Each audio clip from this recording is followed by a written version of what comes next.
요즘 가끔 그런 생각 들지 않나요?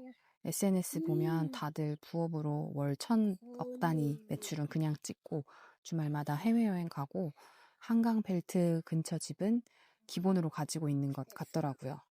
그런데 저는 아이 키우면서 회사 다니고 정신없이 살고 있는데 왜 이렇게 제자리인 것 같은 느낌일까요? 그런데 최근 얘기를 나누면서 깨달았습니다. 다 각자의 고민이 있다는 걸요. 제가 들은 얘기 중에 가장 많았던 건 월급은 얼마 안 되는데 주담대로 쑥쑥 빠져나간다. 부모님 병원비가 만만치 않다. 같은 이야기였어요. SNS 속에는 여행 사진, 예쁜 카페, 웃는 얼굴들만 올라오지만 막상 솔직하게 얘기해보면 그 안에는 다들 생활비, 대출, 병원비, 육아비로 버티고 있는 현실이 있더라고요. 저도 그 얘기를 들으면서 많이 위로받았어요. 특히 마이너스 통장 있는 상태에서 해외여행 다녀온 이야기 듣고 처음엔 놀랐지만 그 뒤엔 나만 힘든 게 아니구나 하는 생각이 들었습니다. 나만 느린 게 아니라 다들 비슷한 속도로 버티고 있다는 걸 깨달았어요. 그럼에도 불구하고 엄마의 재테크는 조금 달라야 할 것 같습니다. 마냥 아낄 수는 없어요. 교육보다 중요한 건 아이에게 다양한 경험을 주는 거니까요. 그래서 저는 여행을 많이 다니려고 합니다. 그런데 여행을 하면서도 기록을 남기려고 해요. 그냥 단순히 갔다 와서 행복했다, 시간을 잘 썼다, 이게 아니고 기록으로 단순한 추억이 아니라 나중에 돌아봤을 때 이 시간들이 재밌었고 다른 사람들에게 정보를 주면서 애드포스트나 3시간 전에 광고의 소소한 수익도 얻고 있습니다. 여행 중에는 문득 이런 생각도 들었어요. 여기 사람들은 뭘 먹고 살까? 자본 구조는 어떻게 될까? 그런데 그걸 고민하고 나니까 여행을 온전히 즐기고 있는 걸까? 아니면 내가 계속해서 콘텐츠를 만들기 위해서 계산하고 있는 걸까 하는 생각도 하게 됩니다. 하지만 그 고민 자체가 저에게는 의미 있는 경험이라고 생각합니다.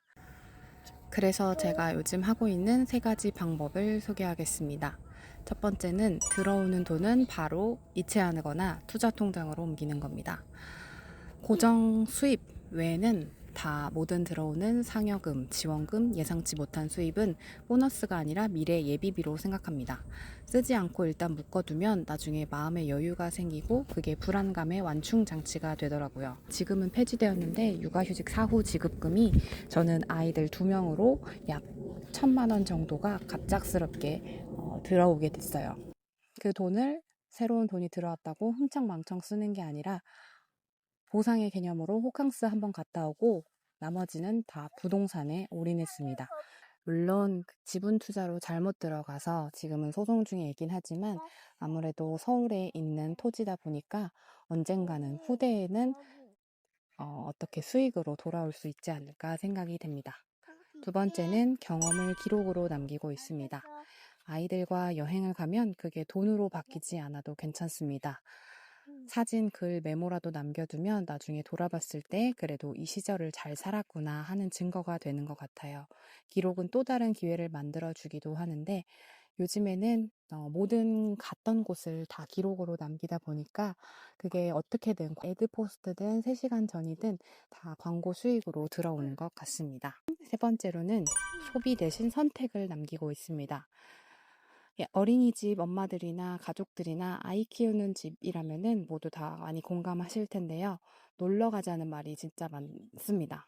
쇼핑 유혹도 많고 그럴 때마다 우리 아이에게 경험을 더 주기 위해서 이걸 다 쫓아다녀야 하나라는 생각도 들지만 뱁새가 황새 쫓아가다 다리 찢어진다는 얘기 있잖아요. 저는 그 얘기를 기준으로 삼고 그때마다 다 반응하지는 않고 있습니다. 돈을 아낀다고 생각하면은 굉장히 좀 불행하게 생각이 들 텐데 나는 그냥 내 선택권을 아낀 거다라고 생각하고 있습니다.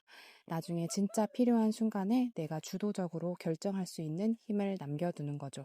주변에 보면 2030 재테크, 신혼부부 재테크, 신입사원 재테크나 노후 재테크는 많은데 3040 엄마 아빠들을 위한 재테크는 없는 것 같더라고요. 버는 비용도 많지만 쓰는 비용도 그만큼 많아지는 것 같은데 이 돈을 얼마나 효율적으로 써야 하는지를 한번 더 생각해 보게 되는 것 같아요. 결국 지금 우리 세대의 재테크는 돈을 모으는 게 아니라 불안을 흘려보내지 않는 연습 같습니다.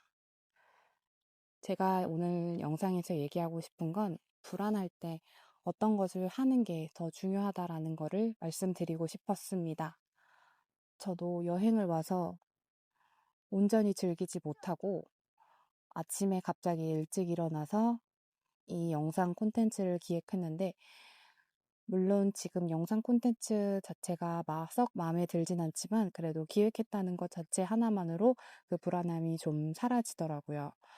아이들과 함께 있어서 영상을 찍을 기회가 없어서 이렇게 아이들은 모래놀이하고 저는 옆에서 중얼중얼 거리고 있는데 이게 맞는 건지 모르겠습니다. 아이들도 모래놀이 하면서 행복해 하니까 이게 다음에는 굉장히 큰 자산으로 기억됐으면 좋겠습니다. 3040 엄마 아빠들을 위한 재테크는 어떤 걸까요? 여러분이 실천하고 있는 건 어떤 건가요? 조금 느려도 꾸준하게 가고 싶습니다. 불안함이 물론 저도 계속 들지만 이렇게 영상으로 자기 세뇌를 하면 조금 더 나아지는 것 같아요. 챗 GPT에서는 지금 당신의 속도도 괜찮다고 하네요. 우리 조금 느려도 꾸준하게 가봅시다. 불안할 땐 움직이시면 좋겠습니다. 그럼 오늘의 영상이 도움이 되셨다면 좋아요, 댓글, 구독과 알림 설정 부탁드립니다. 감사합니다.